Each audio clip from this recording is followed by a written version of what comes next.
Thanks for joining me at this year's Candidates Forum, sponsored by the Hopkinton Rotary Club. I'm James Newsom, the current president of the Rotary Club, and I'll be asking the candidates questions tonight. Rotary is the world's oldest and most important service organization with over 1.2 million members in more than 30,000 clubs throughout 160 countries. Rotary provides clean water to those without it, feeds the hungry, battles crippling, debilitating, and disfiguring diseases, and helps people learn to read and write so they can compete in the modern workplace. Rotarians are business and professional leaders who aspire to the highest ethical standards in their vocations and who not only help those in need in their own communities, but who also seek to advance the cause of peace, understanding, and goodwill worldwide through scholarships, youth and adult exchanges, and humanitarian projects. Please feel free to reach out to the Rotary Club if you'd like to learn more or attend one of our meetings. Nearly all of the questions tonight were submitted for the school board race. So we'll keep that one for last and try to get through the other ones a little more quickly so we can all save time for dinner. So without further ado, first up is the trustees of trust funds. I actually don't see either of them on. If they are on, if you could raise your hand.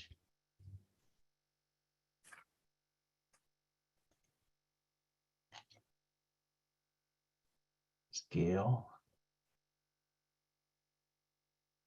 The two running are Gail Kimball and Christine Barden. Are you on, Christine?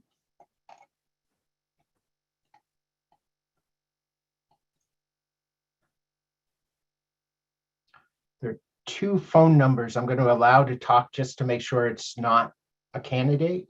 Okay. This is 8258. Are you a candidate?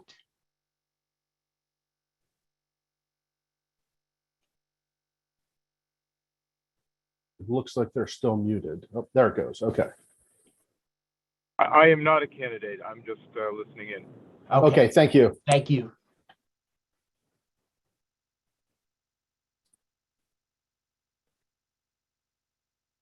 And another one is 8334. Are you a candidate? I am not a candidate, but I did find it difficult to use the Facebook invitation Zoom invite this evening, so perhaps other people are having the same problem. Okay, thank you for letting us know. All right. Christine, if you're there, I don't see her. But if you are, raise your hand. I think it's... And while we're working on that, maybe Gail, who is a Rotarian in the interest of full disclosure, we'll start off with Gail's opening statement. So Gail, the floor is yours.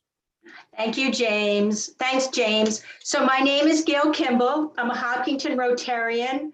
I'm also a cemetery trustee. I've been a cemetery trustee for 3 years. I take the minutes, so that makes me the secretary. And my father, Warren Kimball, was a cemetery trustee back in the 80s. I'm very proud to follow in his footsteps. And it's because I'm a cemetery trustee that I became interested in the trust fund. Of the $2.8 million roughly that is in the trust funds, a skinny million or a fat $900,000 of that are cemetery perpetual care funds. And those funds are very important to us. We fund about half of our operating budget for the cemeteries from the trust funds. 3 years ago, there was very little information available to us, and it makes the budgeting process very difficult. So my goal as a cemetery trustee is really quite simple. It's to bring some transparency to that role and to make sure the information is more easily shareable to the cemetery trustees, the library trustees, the school board, and anybody else who might be interested. About me, So in addition to my 3 years as a cemetery trustee, I'm the co-owner of a small business here in town, New Hampshire Bowl and Board. I'm quite familiar with budgets and money management and investments. Before I began New Hampshire Bowl and Board, I had a 30-plus year career as a lawyer, fundraising executive, and in the not-for-profit healthcare sector. And I've written my fair share of investment policies. I'm certainly have had some oversight of endowment funds and investments. So I feel that I bring a nice skill set to the trust funds if I'm so elected. So again, my Kimball roots are long and deep in this community. I'm really pleased to be able to serve the town as a cemetery trustee, and I hope I can bring that same due diligence to the role as a trustee of the trust fund. Thank you, James. Ooh, I can't hear you, James. You'd think by now I would know how to unmute myself. Thank you very much, Gail. You're very welcome. Is there any, has Christine joined us yet? I do not see her. Okay, with that, I think we will thank Gail and wish her the best, wishing Christine the best as well, and we will move on to the library trustees.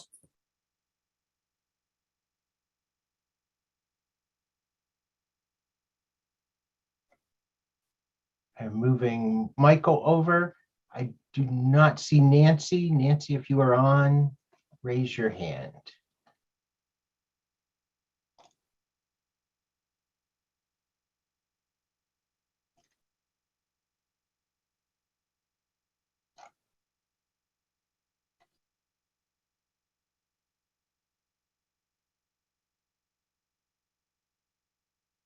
And then if we could also move Gail back down to a participant from a panelist. We will do that.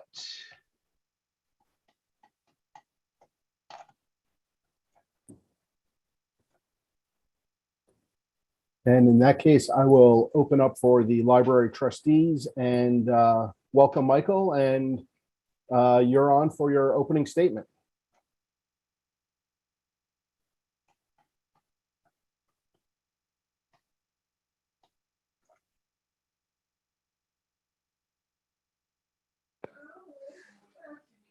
There we go. Michael Tachi here. Moved into the area and I'm just trying to plug in and do my bit here and there. I love books. I love libraries. I think they're important, and looking to just get involved in town here. Looks like there's some good candidates. So I'm looking forward to just being part of the process and doing my part in town here. Great, thank you. The one question that has come in for the library trustees is, how long have you had your library card? Oh, I've had library cards from the time I was probably 7, and over many different towns. I've collected them over the years. I've, many different library cards. I've been in libraries all over the country, and yeah, so yep. Including the one here in town? Including the one here in town. Excellent. And seeing as we don't have Nancy, and thank you very much for your statements. And I guess that's it for the questioning. So we'll move on. Actually, you get to stay since the next one up is supervisors of the checklist, which you also threw your hat in the ring for that one. Yep. So if Candy Garvin can be pulled up.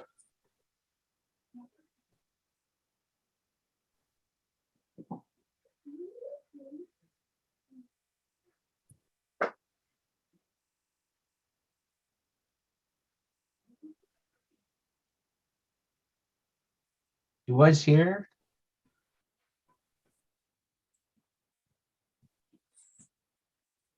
Here she comes.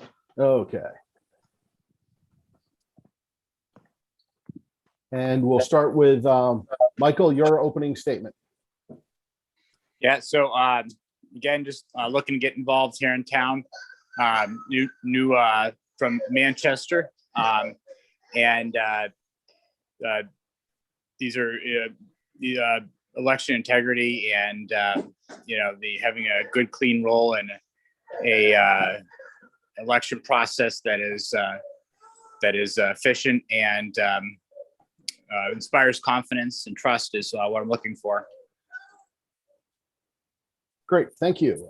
Candy, your opening statement. Hi. Well, Michael, hi. Hiya, Candy. How are you? I'm well. So far, so good. Good. James, thank you and the Rotary for hosting this event. I'm running for re-election. I've been a supervisor for 6 years, and I've been in town for 50 plus years, marrying a Hopkinton boy and having his Hopkinton children, and now having Hopkinton grandchildren. And yes, we have library cards too. Going back to the Bates Building, it's a good town to be in. I agree with you, Michael, about the sanctity of our election process. And I can assure you that we have it here in Hopkinton. The nice thing about being a supervisor of the checklist is we have very, very good guidelines to stay within the lines. The lines are our friends. So it guides us to be able to register people with the appropriate information that they need to give us. And so far, so good. I have to thank Ginny Haynes and Jean Lightfoot for teaching me these 6 years. The first year that I was up was when Clinton and Trump were running, and that was my first election. And it was very interesting and very busy, and I learned a lot. And I've been learning since. I really enjoy the election process. I love the town. Otherwise, I wouldn't be here. It's a great community to be in. I think we have some solid people. I admire you, Michael, for coming in. I think that's a great thing to have new blood. And people who know me here, I have old blood, but my blood here is really young. And I try to keep it light and serious at the same time. And, if you have any questions about what supervisors do, you need to give us a call because we'll explain it to you. Thank you. That's actually an interesting segue, because the first question would be for Michael is, what does the supervisors of the checklist do? So we're looking at just making sure that there's nobody's moved out or has passed on, that the addresses are up to date, basically that all the measurable metrics are tight and are accurate. And so yeah, that is one part of what the supervisor does. And Candy, first of all, is he right? And what else would you like to add to that for what his Well, I supervisor think the does? order might be different, but I also think Michael would have to get his hands on if elected to really know what's going on. I know that knowing the alphabet is a really big thing. And it's funny, but it's true. We register new voters. We verify their information that is required by the state of New Hampshire. No ifs, ands, or buts. We do this is what you were talking about. We change status of voters when they leave town or leave this earth. But even if we know that they did, we have to have official, yep, they're gone, by either their new town saying they registered or new state, or that we do get notified by the state of New Hampshire. So it's, we'd like to keep it simple, but it isn't as simple as my mind wants it to be. We update the list.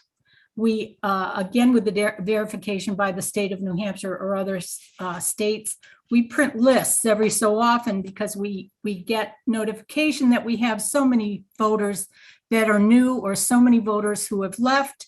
So we go in and we change up, the list. And then we print those lists for the town clerk, select board, and in this case, as far as elections, the ballot clerks get them, and they have certain binders they have. So when Michael Tochi comes in, you go to the T line, and the T line will ask you, and we print those off, Michael.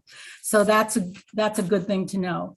We also have to stay up to date with training and changes in all the elections. And obviously, because of a lot of questions about integrity, we've had to review what we do. And I've had many people in Hopkinton say, well, I'm really concerned about that. And I said, what are your concerns? Because that's really what you need to do. Some people are afraid of the election machine. We have a three-way check. We have the supervisors, we have the ballot clerks, and we have the machine. And remember how in banks they have to balance the budget and their budget and what's going on? That's how it happens. It's excellent, especially for a small town, especially, but we do that here. We present for all elections during the prescribed times and places. We go into the town hall or Bates, but now the town hall, and post when our meetings are going to be so people can change party if they'd like. They can change status or they can register. And of course, we assist the town clerk as we need to, or she needs us, or he needs us, sending and receiving ballots. My goal is to continue the integrity with a sense of humor, some, hey, we're cool, it's okay, but this is real business at the same time. And I want to continue learning from Jean and Ginny and from the town. It's a great team. So Michael, you were very smart to sign up for this. It's a great team. Thanks, Getty. Great. Thank you very much. Do either of you have any closing statements, or should we move on to the next position? I'd love your vote, everybody. I'm sure Michael might say the same thing. Well, and of all things considered, if maybe I'll reach out at the end of the thing, and we'll maybe I can come on and help as a volunteer, so I don't get on this year. So I'd like to learn the process. Perfect. Welcome to Candyland, people. That's right. Great. Thank you very much. Thank you. With that, we will move on to the Budget Committee. Bye, Michael. So if our host could rearrange the panelists for that.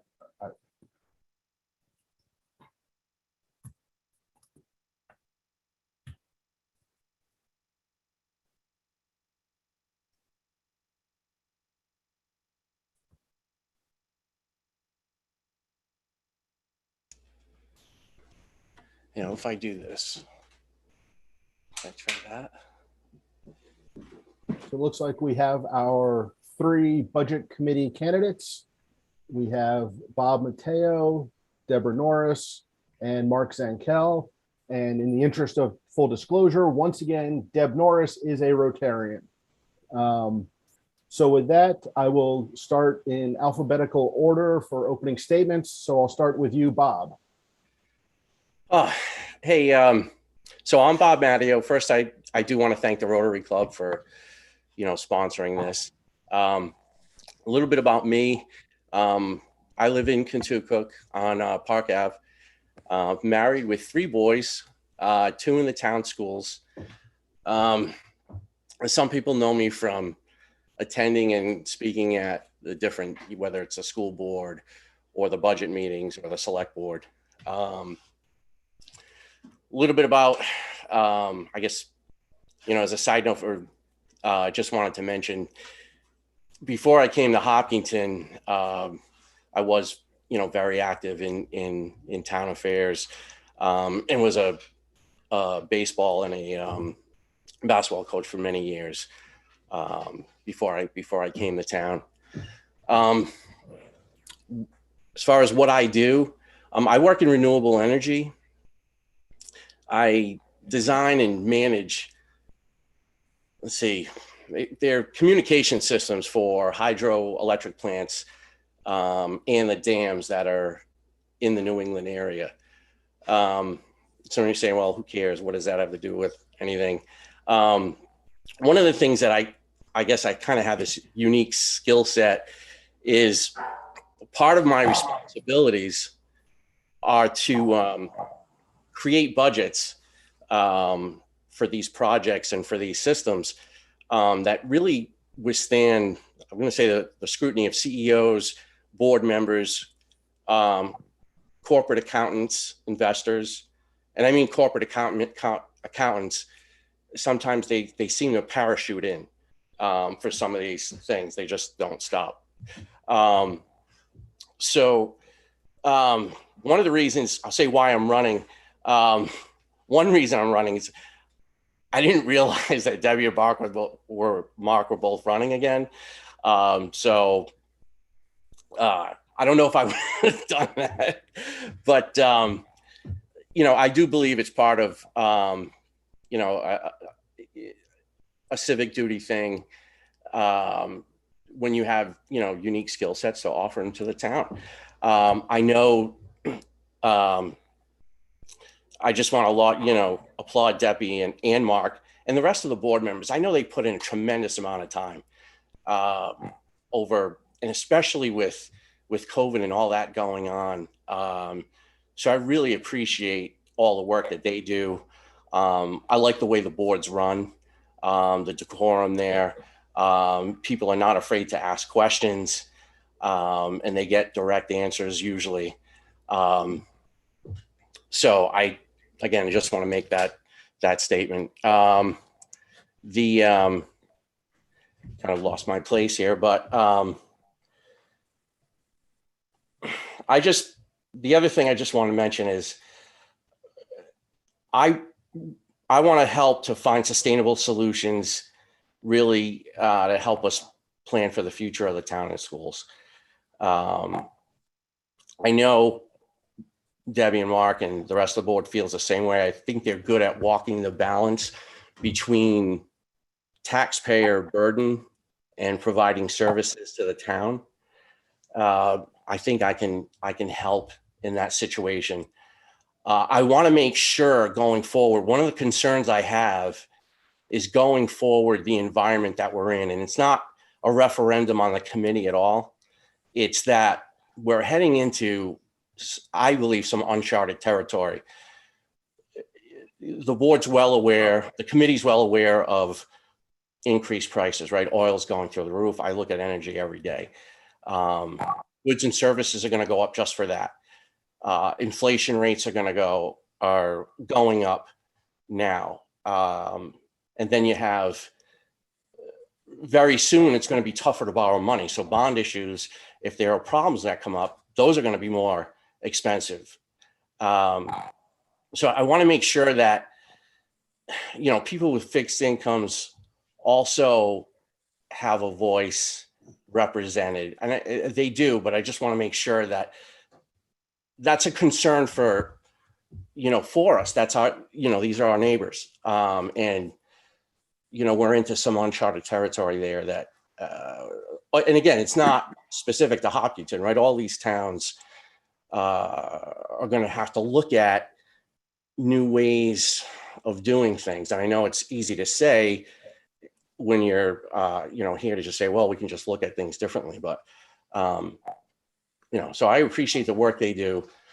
And I think it's going to get tougher. And if I can help out in any way I can, I'm willing to do that. So I think that's Great. good. Thank you. Thank you very much, Bob. Deb, over to you. Thank you, James. And I want to thank the Hopkinton Rotary Club for providing this opportunity, and also to thank the candidates, all of them that are here tonight, and the time that they're giving.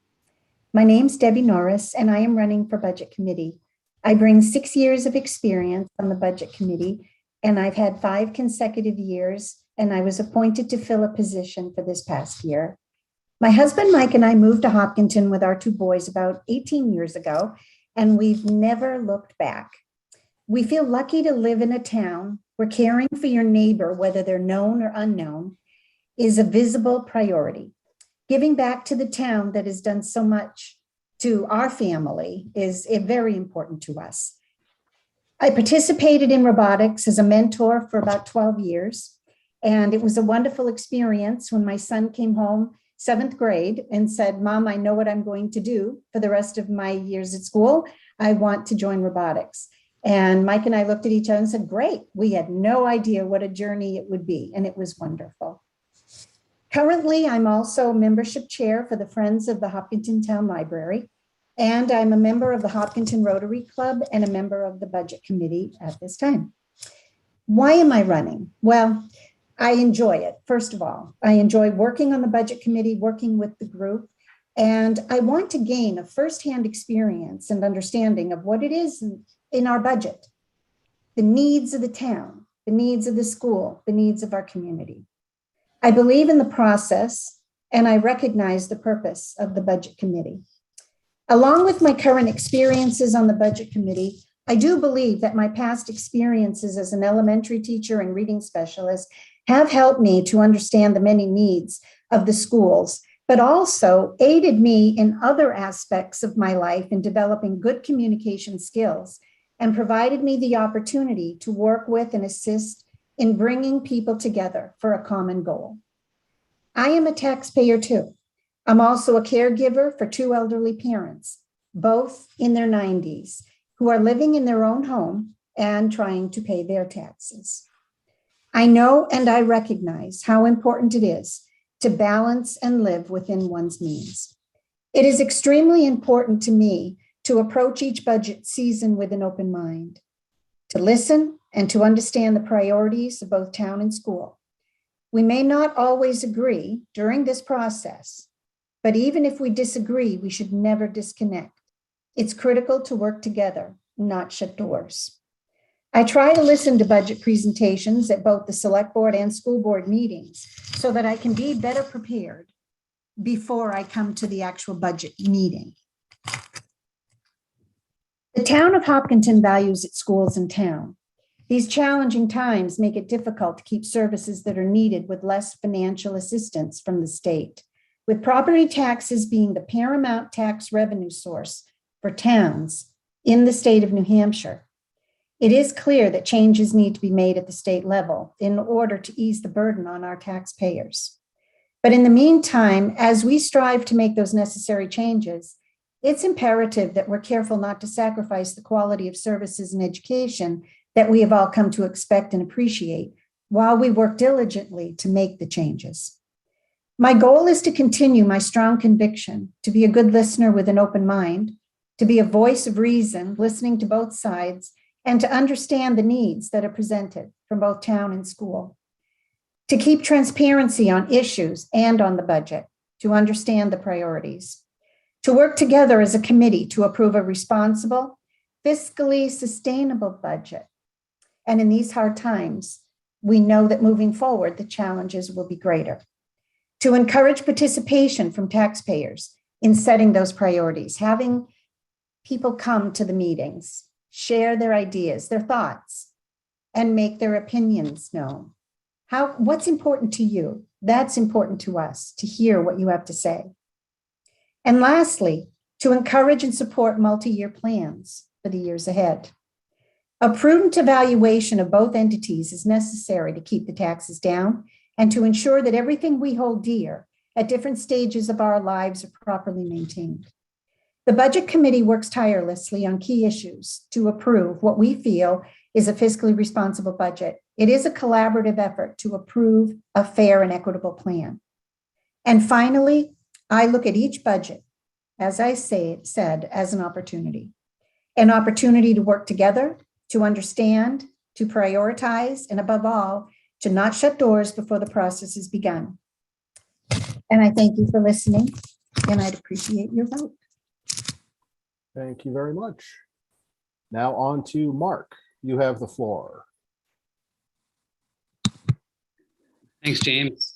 And thank you to the Rotary Club for inviting us to talk tonight. I'm Mark Zankel. And let's see, I think I first want to just say thank you both to Debbie for her service on the Budget Committee and also to you, Bob, for running. From my standpoint, the more people who run for office, for these volunteer offices in our town, the better.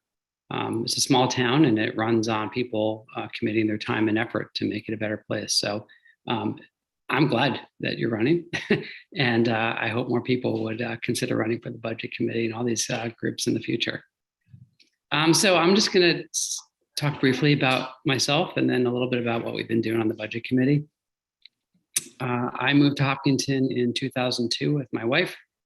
We've been here for 20 years. We've raised our 2 children here, one of them whom is now a senior at Hopkinton High.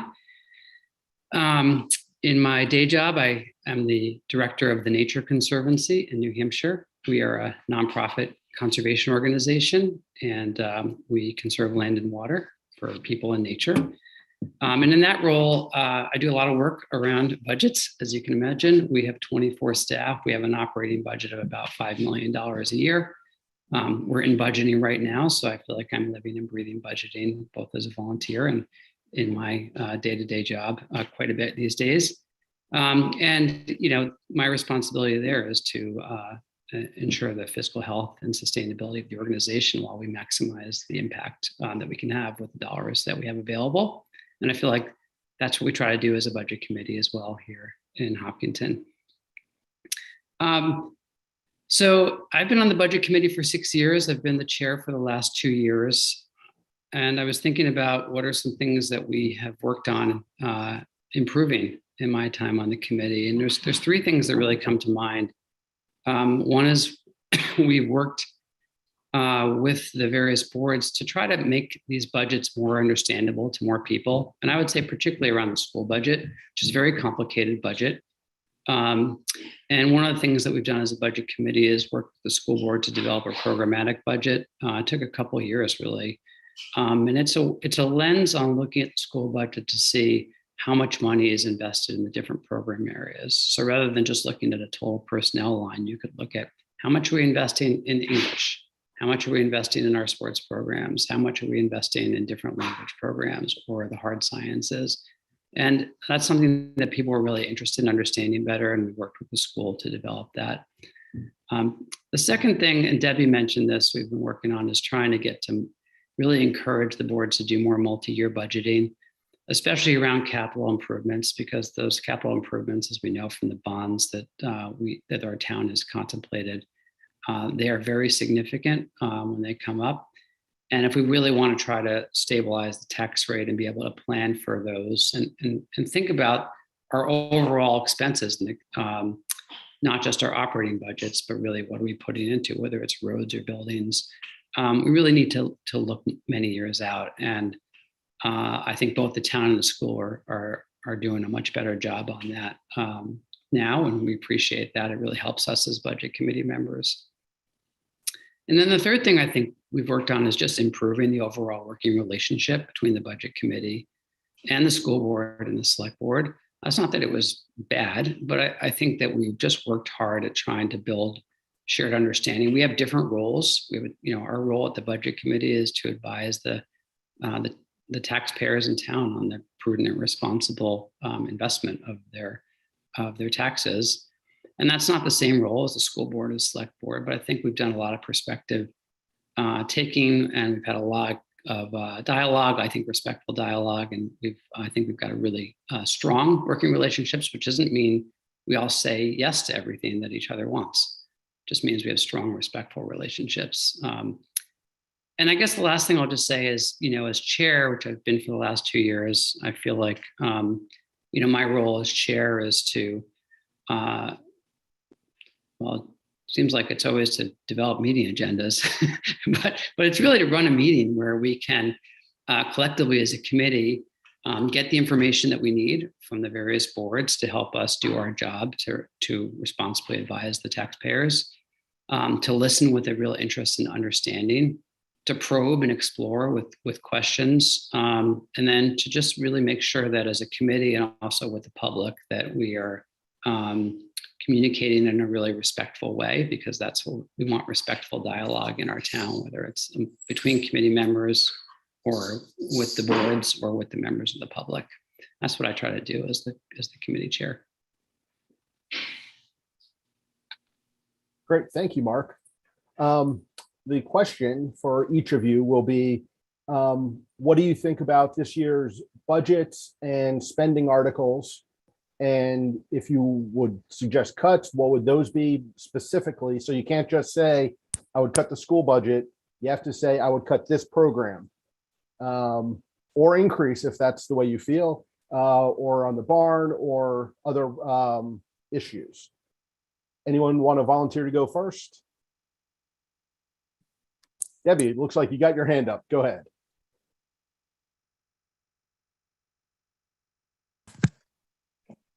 Thank you for the question. And as I listened to that, it was, what would we do different, or how do we feel about the budget this year? Yeah, how do you feel? Do you feel good? Do you feel it's too high, too low? Okay. What do you like, dislike about it? And not just the budget, sort of all the spending articles. Okay. So as I worked on the budget this year with the committee, I think one important facet of how things went this year is the change that we had, in particular with the way the school budget was handled. Very transparent. They came in with a number at the beginning and said, this is what they would like to do. And if you've looked at the articles, I think it's very pointed that many of them have a zero increase because of the monies that are being put towards it for this year. That was a huge change this year. And it was very, not that the others were negative, but this was different. And I do think it's clearer. For the town, as they went through everything that they needed, I think that's in what I said. I think it's very important that we look at the needs and set priorities. And I do feel that the priorities that were set were very accurate and necessary. And that's why I voted to approve the budget for this year. Great, thank you. Bob or Mark, who's up next? Bob, go ahead. Sure. So being in on some of those conversations, Mark was alluding to, and Debbie, some of the changes that were made, there's been more transparency. I was involved in those meetings and kind of speaking out. When I came to town, looking at some of these things, I was kind of confused, and was going over it with different accountants, and we're seeing some. There was a little bit of confusion there, and I'm speaking more to the school side. So I would agree that there's been tremendous strides there. And I think also with the administration, right? So there's a new way of thinking. And I've noticed both Mark and Debbie's comments in the last go around with them, and I kind of appreciate those as well. Where the budget is kind of the committee's supposed to line up really, and their purpose. One of the things I feel there's more room there that can be made on the transparency side. When my neighbors talk to me about it, that's one thing I hear. And so I'm not to really argue a point, but I hear there's room for more. And when I look at it, I see more room for transparency. When I'm putting complicated systems and budgets together that go through, whether they're through federal agencies and regional utility regulators and investors, everything is very laid out. There are projections going forward, but everything is really simplified. And again, they go through this tremendous scrutiny, but so I think the short answer there is there can be more there. I would look to see more transparency there from that. And I think they're headed in the right direction with that. And I think with the new leadership there, I think Mike Flynn has done a really good job there with that. I think the other shoe that, I don't know if it's another shoe, but some of the effects you're not going to know because we don't know where we're going to be in a year or two. So we can project that, but the impact to say, well, was this good or bad? You're going to have a different answer in 6 months. And depending on where we are, at where our economy goes, it may be vastly different. So again, that's not an easy, I don't think there's an easy solution there. Just say, well, just cut this or that. But to say, well, I can give you a definitive answer now. I don't, I think a majority of that is really going to kind of unfold itself over the next couple of years, if that makes sense. Great, thank you, Bob. Mark, you're up now. Yeah, so I voted like the rest of the budget committee to support all the budgets that we ended up with this year. It was an iterative process, so the final budgets weren't exactly what was put forward in the beginning. So at a high level, I support the budgets. And I think they're reasonable. I think they reflect the priorities of each of the town and the school as they were laid out by the leadership. And I guess there's just a couple of things that I think I want to add. We talked as a budget committee quite a bit this year about, and it's interesting but just to be honest, like about whether the town should spend more now. Should we borrow more money now to do more work on our infrastructure, particularly our roads, which have, even with the road bond that was passed last year, I think we have a backlog of something like around $6 or $7 million of road work. I'm sure I don't have the number exactly right, but it's in that ballpark. And I think the question, and we have one of our budget committee members, Thomas LaPoma, did some really great work to say, like, given how low interest rates are now, still at historically low levels, the likelihood that those are going to rise, that's what we hear. Can't predict the future, like Bob said, but the likelihood that these historically low rates are not going to be here forever. It might be more economical, even though you don't take much of a tax hit the first year when you do the bond, but you do take it in the subsequent years. But it might be more economical and cost the town less if we borrowed more money now and really took care of our road infrastructure backlog. That's a really interesting question. So, I think ultimately that's a question the taxpayers should answer. I'm not really sure that the budget, we as a budget committee didn't want to, tell the select board what to do. But I do think that's a really interesting question that is a good one for people to take up and talk about it. Something like town meeting, which is, would it be better to spend more money now because it will cost us less money in the long run, given how cheap money is to borrow these days. And so that's one thing that I think would be interesting for people to talk about. It's not that I didn't support what the select board put forward, but I think you can make a good case that it might cost us less as a community if we borrowed more money now and took care of some of this. And then just the other thing, point I just want to make really quickly, James, is when we support these budgets, the budgets that we're going to bring to the town at town meeting and the school district meeting, they're very responsible budgets, and they're still going to be difficult for some people to handle.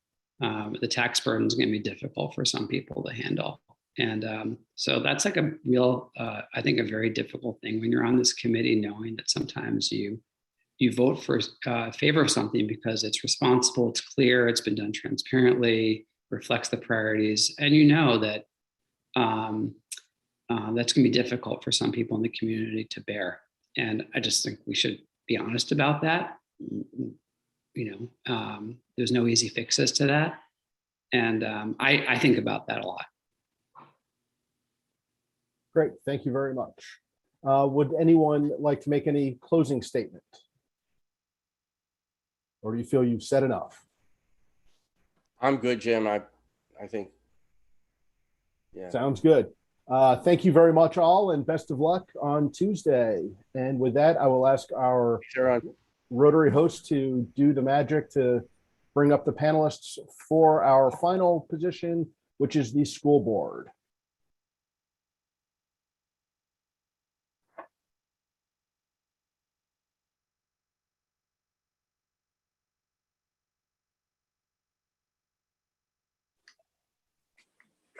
Hello, James. Hello, Dean. Hello. Where'd Norm go? I thought we had Norm for a second.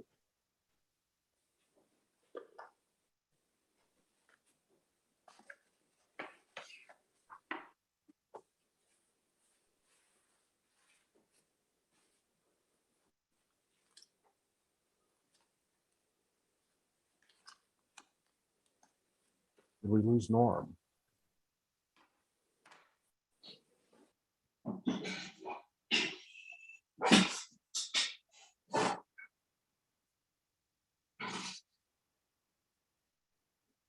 Sometimes as people move, the names move and the wrong person goes. So I think we're good.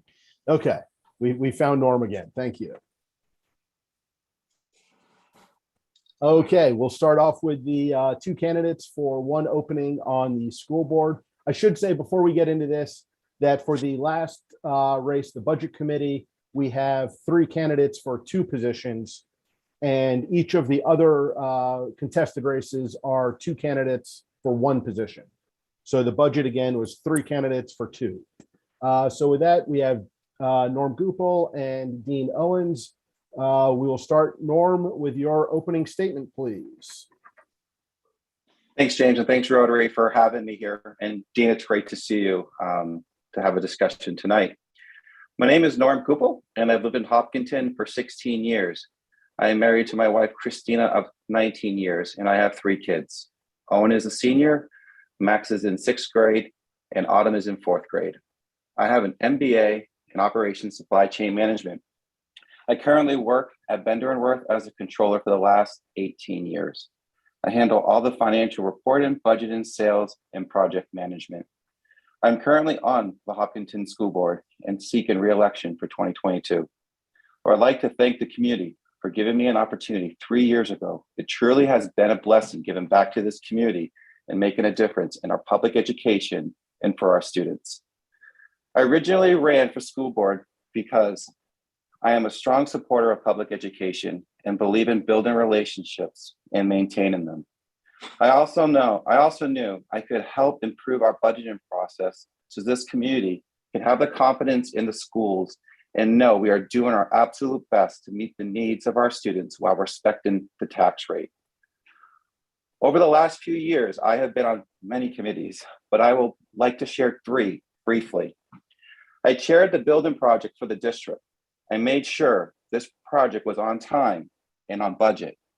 I met each week for 18 months to meet key dates to help with savings for this project. We had a goal of getting fire suppression in by the end of 2020. This helped us receive a grant from the state to help pay for part of fire suppression at Harold Martin. It was important to protect this investment. We had additional savings in this project to help us with larger nurses suite, larger computer labs, just to name a few. The project improved our schools for deferred maintenance. It improved our curriculum for our students. I have been the school board representative on the budget committee for the last 2 years.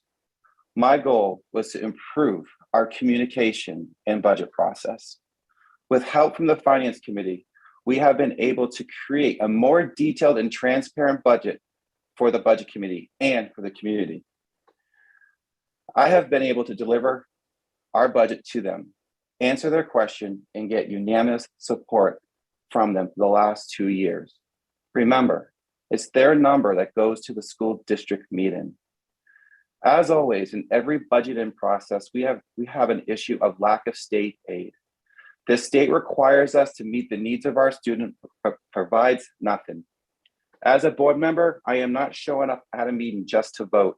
I am at the State House calling in and advocating for more state aid for the town of Hopkinton. I am not alone with this on the board. This board is part of a school funding lawsuit. We supported this in 2020 and joined in 2021 along with 18 other districts. Lastly, I was part of hiring a new superintendent. Our superintendent has only been on the job for 9 months and has improved our budgeting process significantly. He runs the district, not us. When hiring a superintendent, I wanted someone to improve our budgeting process and address special education costs. We have created goals for him to do so, and he needs time to do his job. I look forward to answering your questions tonight. Thank you, Norm. Dean, over to you for your opening statement, please. Thank you. And James, look, thanks to the Rotary for hosting this forum. I know it's not easy for candidates to put themselves out there also, so congratulations to all the other candidates that are running and have shown up tonight. I'd like to offer a special thanks to Superintendent Flynn and Jim O'Brien and Andrea Folsom for the many hours they spent with me answering questions, reviewing the budget with me, talking about the board's direction, listening to my ideas, and I look forward to the opportunity to work with them to bring the school community together. As one of my advertisements said, we are better together as a community. So I would talk a little bit about myself as a Hopkinton resident. My wife, Elisa, and I moved to Hopkinton in 2007. We have 3 children here. 2 of those are in the school system. And I can say that without a doubt, the school system has done a very nice job with my 2 children as far as preparing them and educating them. A special call out to Ted Wells, who's a math teacher there at school. He's been exceptional with both of my children and very responsive, and I want to thank him personally for all his efforts in those endeavors. As far as me as my work experience, I have about 35 years working for a large commercial insurance company. I've worked in finance. I've worked in commercial claims. I currently manage a group of about 125 people with an annual budget of $25 million. I do have an undergrad degree in accounting, a master's degree in finance, as well as a degree in forensic accounting. I think from a budgetary and work experience standpoint, that I believe I could add some value to the board. Generally, for my platform, I am talking about fiscal sustainability. I think you've heard that word mentioned a couple of times. I realize we are obligated and mandated to provide our students with the best quality education. We do have some funding challenges here. As Norm mentioned, we are property poor, I guess you would call us, and the state does push down costs to us. But I think we have to look for creative ways to how to overcome some of those obstacles. And I hope I have a couple ideas that I think that would be interesting to discuss here tonight. So thank you. Great. Thank you very much. The first question will be over to Norm. Specifically, how have you worked to increase predictability of the school budgets, and what remains to be done? So I think that how we've been able to predict is being able to know what our costs that we're going to need to address in the future. So we know for a fact that next year we're going to have a cost of retirement to the state that's not predictable. We know it's going to happen. It's something that's mandated from us every other year. And in order to meet that specific need, we need to budget appropriately for that, which we have. We have put aside $200,000, which we returned from a health trust, which we are asking the town to approve, which will help us being able to predict for the future when we know this cost is coming. It is hard to predict what is moving forward due to lack of state funding decreasing.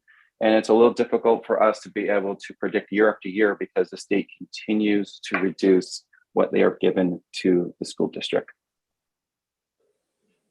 Thank you. Dean, your flyer says that fiscal responsibility and fiscal sustainability are different. How are they different? And how can fiscal sustainability, which I believe is your campaign motto, be achieved at the school board level?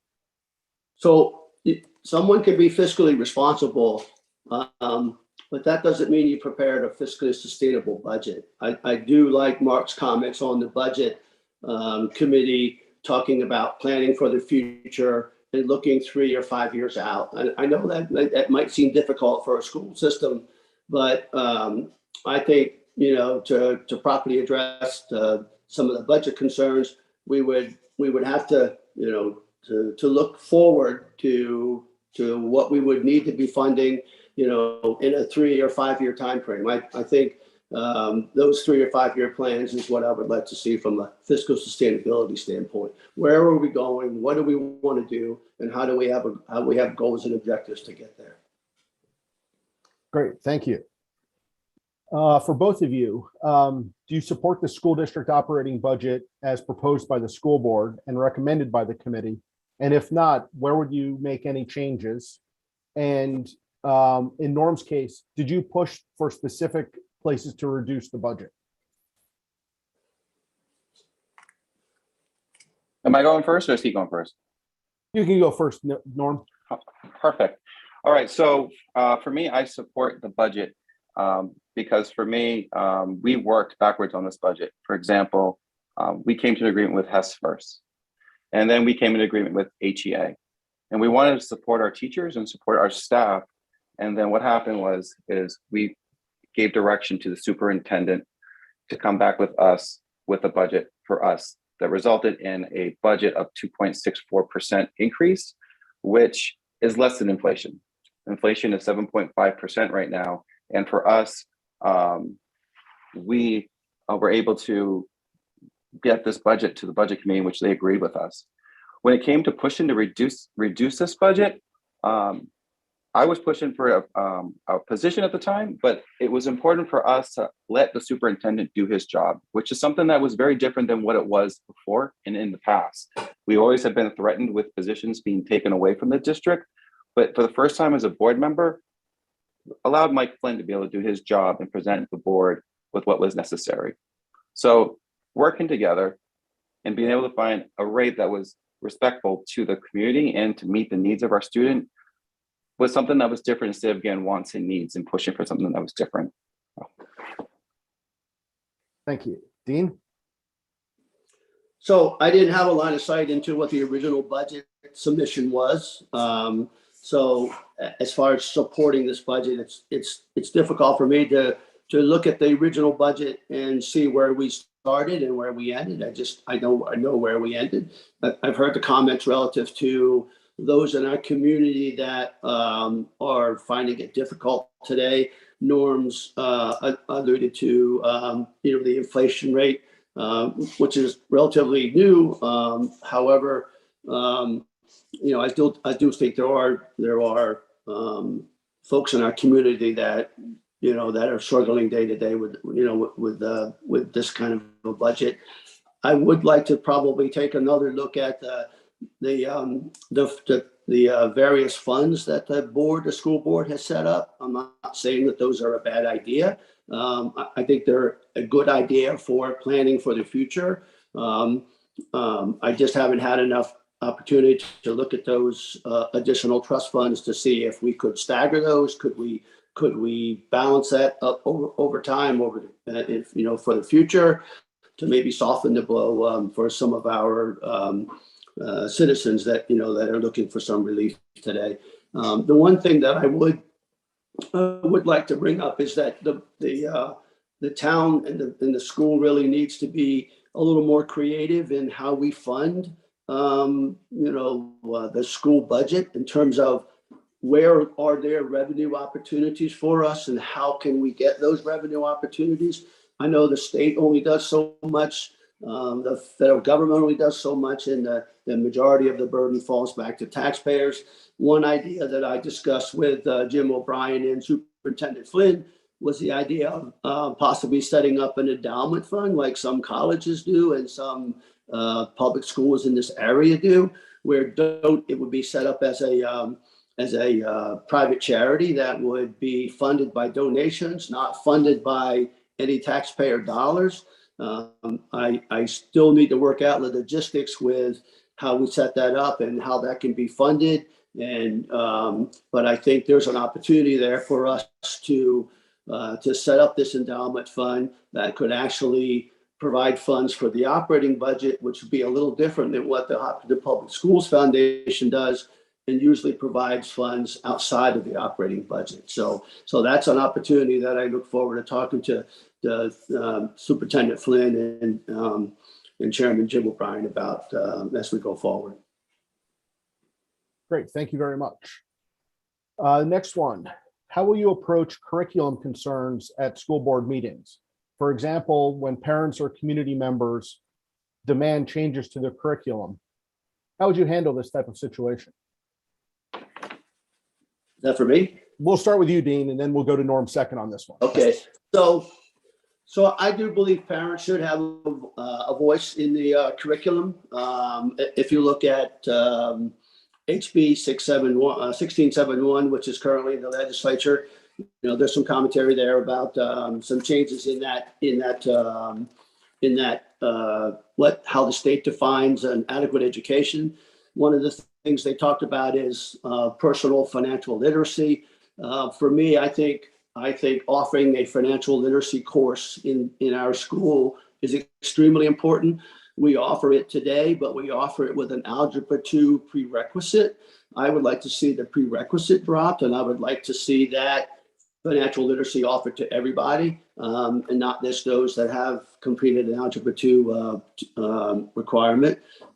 Secondly, I see in HB 61, they're talking about things like honesty and public and private charity, benevolence.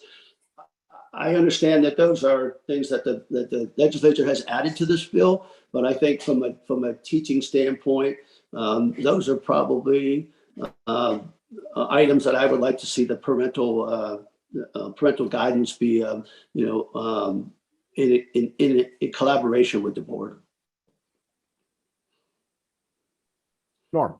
Sure. Thanks. So just to clarify, just recently with the HB 1671, I wrote in opposition of that. I think it's a horrible bill that's being pushed through, and it would not work well for our students taking arts, music, and all these other types of classes that are really important for us, for our students to be able to have an opportunity to learn. We all learn differently, and that's what's really important. And to narrow it down to only a couple of classes, it's not a public education.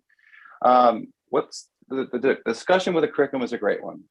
Full disclosure, I do not have an education degree. I do not have that background. It's strictly finance. And so when it comes to a discussion on a curriculum, I think it's important as parents, we understand what is being taught. But how it's taught and what is taught, that is through the eyes of someone like our superintendent and through our administration that informs the board of what's going on and what changes might happen. We instructed the curriculum committee this year because there were some questions about what was being taught in the curriculum. We listened to the community. The board set a charge up and created a committee to oversee and discuss that. Consisted of board members, it consisted of our teachers. They're doing their job and reporting back to the board. That is how things get done. Find the people who are educated in those specific fields and report it to the people who make the decisions and finalize on that. Thank you. You're both citing House Bill 1671 makes me a little bit more comfortable asking these next questions because the next one is involving another House bill. This one is 1255, the Teacher Loyalty Act. How do you see the school board taking a stance on that? What are your feelings towards that bill if you're familiar with it? Dean? James, I have to admit that I'm not familiar with that bill, so I would have to do some research and come back to you and the town with my response. Not a problem. I'm not familiar with it a whole lot either. So, Norm, how about you? Dean, we agree. I'm in the same boat, so I'd have to look it up and read it and answer it at another time because my primary focus has been the bill we were just talking about because that was the one I'm aware of. Okay. The next question, which may be our last, would be along a similar legislative type issue is how do you define critical race theory and how should the Hopkinton schools handle the subject of divisive concepts? Either of you want to jump in? Norm, go ahead. Sure. So we're not allowed to teach critical race theory in our schools. It is a law that is been passed, and therefore it is not in our schools at all. Again, we developed a curriculum that is reviewing our curriculum that is actually mentioned. It was mentioned in board meetings that parents felt that it was part of our curriculum. And one of our responses was to dig deeper into that specific area in which we are. And we are again updated on that continuously. What was the second part of the question, James? Oh, you're on mute. I'll get the hang of Zoom one of these days. Yeah. Just if how we should handle the subject, but it sounds like since we're not allowed to teach it, that's how you would handle it. Yeah, I mean, it's a law. So there, as a school board, we follow the law. I mean, that's just the perfect answer to say, and that's how it is. Dean, anything to add? Yeah, I would say that it is a law, and that's what the school board should be following.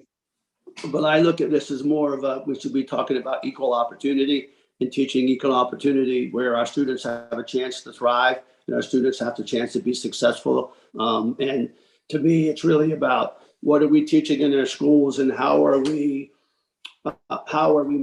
measuring ourselves at the end of the day that our students are fully prepared to be successful and gainfully employed in whatever endeavor they choose after high school. Great, thank you very much. And with that, I have no more questions, so it's time for closing arguments if you would like. Dean, you can go first. Sure. So, public education in general, look, I'm a product of public education. I support public education. I have 3 older children who were educated in New Hampshire schools, and they were very well prepared and are successfully and gainfully employed. Not all of them are in New Hampshire. One is an actuary, one's a registered nurse, one's an executive chef. I spent a lot of time with my actuarial son in his math programs, so I can appreciate the fact that that is an essential public service for from a mathematical perspective. I value public education. I want my remaining 3 children to be successful, and I think that can only happen if we work together in our school system. But I think we also have to consider engaging our seniors and others in the community that are in a difficult situation today. I would also say that from an independent perspective, it's not us versus them. It's not you versus me. It's about us.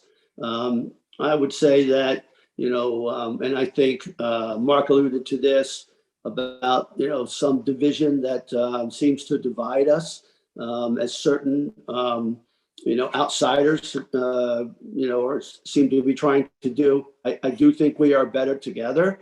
I'd like to see us come together in the middle and solve our issues and work together as a community and see how we can help everyone in the community, our students, our teachers, and other members in our community. Thank you.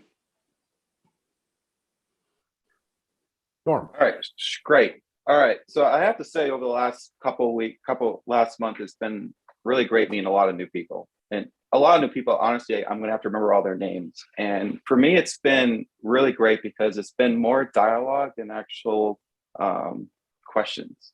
A lot of it has been, Norm, thank you for you and the board for getting our kids in school in a safe, learning environment. Thank you for producing a budget that we understand that I have not supported in the past, but I understand because you are working hard communicating that to the community and to the budget committee on what is happening at the state and at the local level. And a lot of these discussions have been people saying, thank you for the building project, the weekly updates, and being able to continue this communication, because it is about building relationships, maintaining relationships, and not breaking relationships. I stopped them and I had said, it's great. It's hard to be humble because as an individual, I don't like to take credit because I always look at my other 4 board members and say, they help me, they bring out the best in me, which is great. But I'm running for re-election, and I'm proud to say that I've done a great job for this district in changing things, which you've heard from the budget committee tonight. But I think one thing that's really important to share tonight is I have stopped people in their tracks and said, the number one people you need to thank is our students, our teachers, our taxpayers, our student, and all of them for their support for our schools. But the last person they need to thank is my family, without question. In the last 2 years, for me, it has been very difficult to be a board member, but with their support, being able to give my time to this community because I'm a strong supporter of public education. I'm very much love making a difference in our students and meeting their needs. For me, it's all worth to run again. Many of our board members across the country have resigned, have quit, have been told don't run again, and not me. I love what I do because it is about making a difference in your community, being able to communicate. And it is so important that no matter what, when we disagree, you're still our neighbor and we're all in this together, because I do believe that this board is on the right path in order to work together with a new superintendent to find a reasonable, sustainable rate for this district that meets the needs of our students. We need to focus our anger at the state. They're taking away what makes our kids get a strong public education. I ask for your vote on March 8th because I want to continue what's being great in this district and continue to give it my all. Thank you. Thank you very much. I kind of lost track where we were. Dean, you already gave your closing statement, Yes. correct? Yes. Okay. With that, we are all set with you guys. Thank you.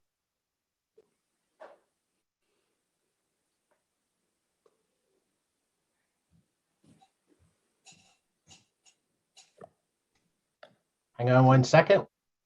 We'll bring James back.